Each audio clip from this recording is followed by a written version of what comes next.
Desde la antigüedad, el ser humano ha buscado proteger su hogar, rodeándolo de altos muros.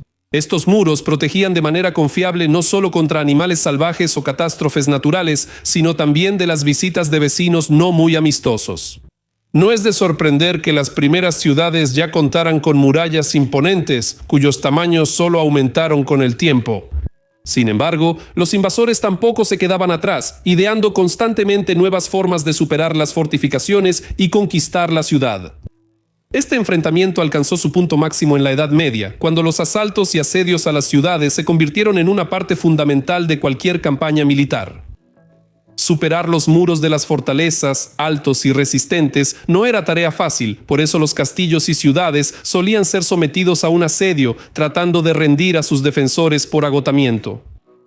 El asedio de una fortaleza o un castillo podía durar varios meses o incluso años. Se convertía en una prueba seria tanto para los que defendían como para los que intentaban tomar la fortaleza. En este episodio les hablaré sobre los asedios y asaltos medievales, sobre las formas más populares de superar fortificaciones y sobre las máquinas de lanzamiento que se usaban para romper muros antes de la aparición de la artillería. También sabrán cómo era estar en una ciudad sitiada, cuál era el principal problema para sus habitantes y cómo se resolvían los problemas de agua y alimentos. Me llamo Semión y declaro inaugurada la sección Cómo vivían. Empezamos.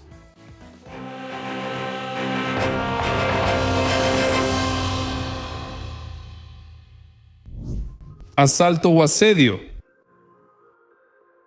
La guerra contra fortalezas es conocida por la humanidad desde tiempos inmemoriales. El asedio más antiguo se considera el de Bactra en el año 2130 antes de nuestra era. Los métodos más antiguos de ataque y defensa de las ciudades fortificadas se basaban principalmente en la astucia y la superioridad numérica. Los adversarios casi no utilizaban medios técnicos. Más tarde aparecieron diversas máquinas de lanzamiento, arietes, torres de asedio y otros dispositivos.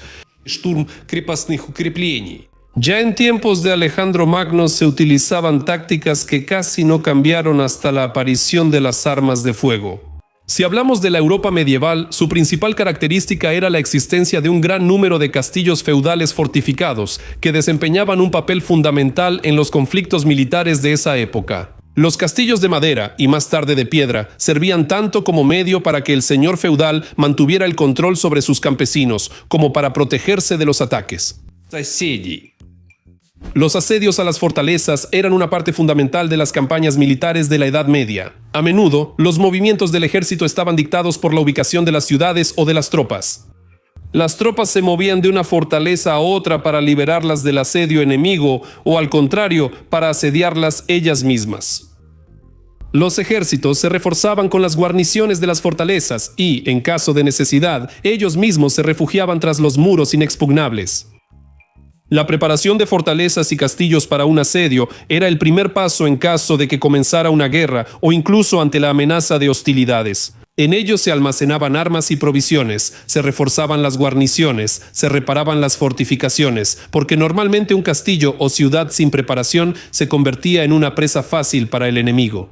Por esta misma razón, se intentaba tomar las fortalezas enemigas lo más rápido posible, lo que se llama de un solo golpe, para evitar asedios largos y agotadores. Los asaltos frontales en masa a las fortalezas, que tanto le gusta mostrar al cine moderno, en la Edad Media eran más bien la excepción que la regla. Incluso una guarnición relativamente pequeña podía causar un daño demasiado serio al enemigo. A los atacantes les disparaban con arcos y ballestas, les arrojaban agua y aceite hirviendo, les lanzaban piedras y les echaban arena caliente. Además, superar un foso profundo y luego escalar una muralla de 10 a 15 metros de altura era una tarea sumamente difícil, y detrás de la primera muralla bien podría haber una segunda. Por supuesto, los atacantes tampoco iban al asalto de las fortificaciones con las manos vacías. Para superar los fosos se usaban fascinas, que son haces de ramas. Escalaban las murallas usando escaleras y rompían las puertas con diferentes tipos de arietes. Incluso había torres de asedio especiales que se acercaban a las murallas de la fortaleza. Los cronistas medievales señalan la alta eficacia de estas construcciones, pero no siempre era posible usarlas. A pesar de contar con un arsenal técnico tan impresionante, el asalto a una fortaleza siempre era una empresa sumamente arriesgada en la que se podían perder muchos combatientes sin lograr el objetivo. A veces se recurría a esto, por ejemplo, si se sabía que el ejército enemigo venía en ayuda de los sitiados.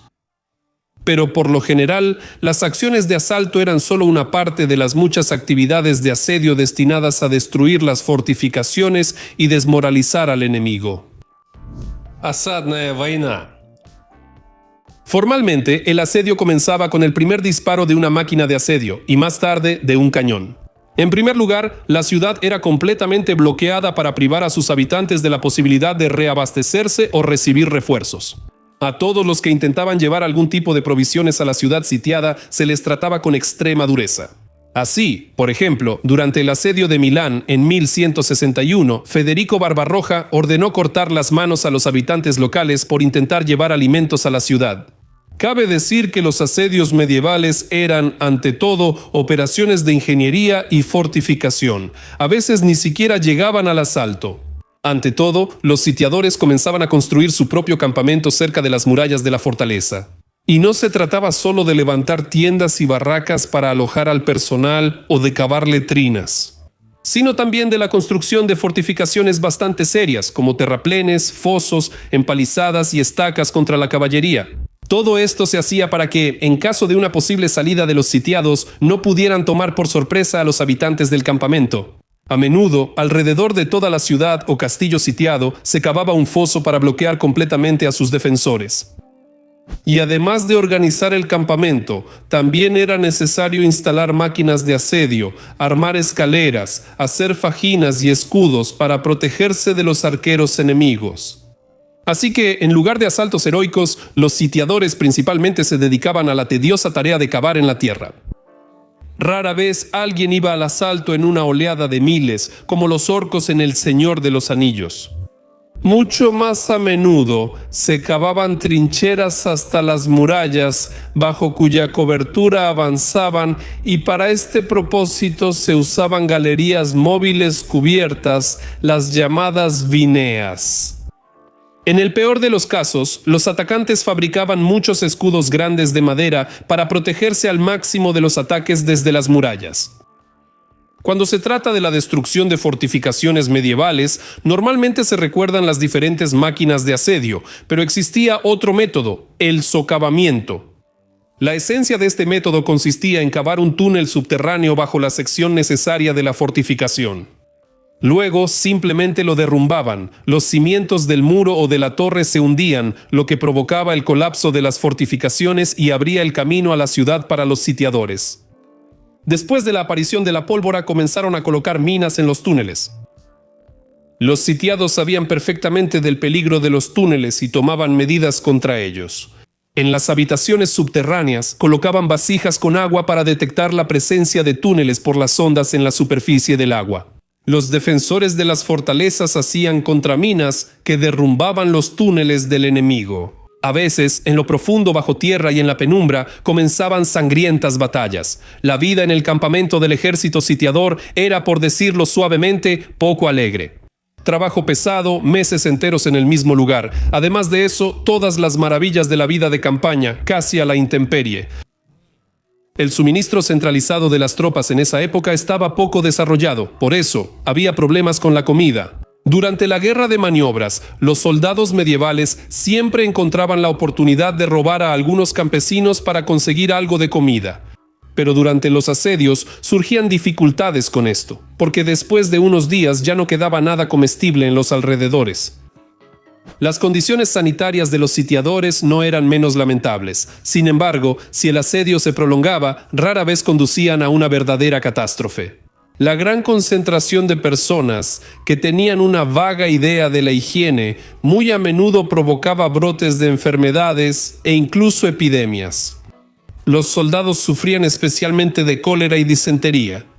A menudo, los ejércitos sufrían tantas bajas que se veían obligados a levantar los asedios. En general, los asedios eran extremadamente duros y costosos. Por eso, En cuanto el enemigo acampaba cerca de las murallas de la fortaleza, los adversarios comenzaban negociaciones para salvar vidas, tiempo y dinero. La guarnición podía someterse a las exigencias de los sitiadores, entonces normalmente se les permitía abandonar el castillo sin obstáculos, a menudo incluso con sus armas. A veces, las partes acordaban que si los defensores no recibían ayuda durante un periodo de tiempo establecido, la guarnición entregaría el castillo al enemigo sin derramamiento de sangre. Машины смерти.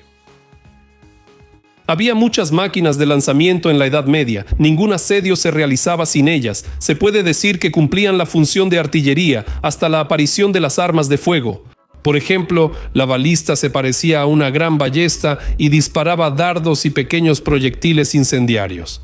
El trabuquete era muy popular, ya que podía lanzar una bola de piedra de 20 a 30 kilogramos a una distancia de 200 metros. A los enemigos no solo les lanzaban piedras, sino también proyectiles mucho más exóticos, vasijas con mezclas incendiarias, cabezas de prisioneros ejecutados para desmoralizar a los defensores o cadáveres para provocar epidemias en la ciudad. Por ejemplo, la gran epidemia de peste europea del siglo XIV comenzó con un cadáver infectado que los mongoles lanzaron a la sitiada Kaffa. Los historiadores discuten sobre cuán efectivas eran las máquinas lanzaproyectiles medievales y para qué se utilizaban. Lo más probable es que, ante todo, servían para destruir las construcciones internas de la ciudad y eliminar las tropas enemigas. La fuerza destructiva de las más poderosas claramente no es suficiente para derribar los muros de las fortalezas. Las máquinas lanzaproyectiles se transportaban al lugar del asedio desmontadas y luego se ensamblaban justo frente a los muros de la fortaleza. Cabe decir que no solo los sitiadores atacaban las fortificaciones de la ciudad con balistas y trabuquetes, los defensores, en la medida de lo posible, respondían de la misma manera. A menudo, durante los asedios, se libraban verdaderos duelos de artillería. Y los asediados aquí estaban en una posición ventajosa, ya que conocían bien el terreno y ya tenían calculadas las distancias de tiro. Por ejemplo, durante el asedio de Toulouse en 1218, el conde de Montfort, líder de la cruzada contra los cátaros, fue asesinado por una piedra lanzada por un trabuquete instalado dentro de la ciudad. Él se encontraba a 200 metros de la muralla. ¿Cómo era la vida en una ciudad sitiada? No sería una exageración decir que una ciudad sitiada era uno de los lugares más peligrosos de la Edad Media. La principal tarea de los atacantes era aislar la fortaleza del mundo exterior, desmoralizar y matar de hambre a sus habitantes. Para esto, incluso elegían el momento cuidadosamente. Se consideraba que el mejor momento para un asedio era a mediados del verano. Todavía no había una nueva cosecha y las reservas antiguas ya estaban seriamente agotadas. Antes de cualquier asedio, en el castillo o la ciudad trataban de hacer las máximas reservas posibles y, si era posible, reducir el número de bocas que alimentar. Pero eso no siempre ayudaba, especialmente si el asedio se prolongaba. Después de un tiempo, los sitiados pasaban a comer carne de caballo y a veces incluso carne de rata. Incluso se conocen casos de canibalismo, aunque normalmente no llegaban a ese extremo. Mucho más a menudo la ciudad o el castillo simplemente se rendían cuando sus defensores se quedaban sin provisiones. Por ejemplo, la grandiosa y obstinada defensa del castillo de Rochester en 1215 terminó cuando los defensores se quedaron sin provisiones. Después de comerse todos los caballos, se vieron obligados a rendirse. El hambre obligó a Faenza a rendirse después de un asedio de 8 meses en 1242, y se pueden dar muchísimos más ejemplos como estos. El problema del agua podía ser igual de grave para los sitiados. Normalmente, tanto en los castillos como en las ciudades había pozos. Sin embargo, no siempre podían satisfacer las necesidades de los habitantes, ni siquiera de agua potable, y mucho menos de otras necesidades sanitarias. Si la ciudad o la fortaleza obtenían agua de un río o de algún otro cuerpo de agua, los sitiadores intentaban primero cortar esa posibilidad. Por ejemplo, bloqueando el río con una presa o arrojando algún tipo de carroña al cuerpo de agua. La falta de agua agravaba otro problema de cualquier ciudad sitiada, la insalubridad. Las ciudades medievales de por sí no podían presumir de altos estándares de limpieza. Cuando además, debido al asedio, se detenía la retirada de excrementos, ocurría una verdadera catástrofe. A menudo, en las fortalezas sitiadas, más personas morían por enfermedades que por los combates. por las acciones bélicas. Cabe mencionar aparte el estado psicológico de los habitantes de la fortaleza sitiada. Un asedio que duraba largos meses y a veces incluso años, el hambre, las enfermedades y la muerte de los compañeros llevaban a los defensores de la fortaleza a un estado de verdadera desesperación. La amargura y la ira a veces adquirían rasgos grotescos porque no tenían dónde desahogarse. A veces las ciudades se rendían simplemente por la desesperanza y el simple cansancio de la guarnición. Además, los defensores entendían perfectamente lo que les pasaría si la ciudad o el castillo finalmente caían. Normalmente, las consecuencias eran simplemente aterradoras. Además, cualquiera podía ser víctima de la furia de los vencedores. No se hacía ninguna distinción entre los militares y la población civil. En lugar de epílogo, las fortalezas y los castillos desempeñaron un papel fundamental en la Edad Media. En cierto sentido, eran sus símbolos. Sin embargo, con la aparición de la artillería, su importancia disminuyó considerablemente. Porque con la ayuda de cañones se podían destruir cualquier muro de fortaleza. Pero lo principal es que el propio sistema feudal, sustentado en los castillos, empezó a quedar en el pasado. Los asedios ocurrieron incluso después. Se llevaron a cabo incluso en el siglo XX, pero eso ya eran más bien raras excepciones. Este tipo de operaciones militares quedó en el pasado lejano y hoy en día es conocido por el público en general principalmente gracias a los libros históricos y las películas. Eso es todo. Nos vemos en el próximo episodio. Adiós.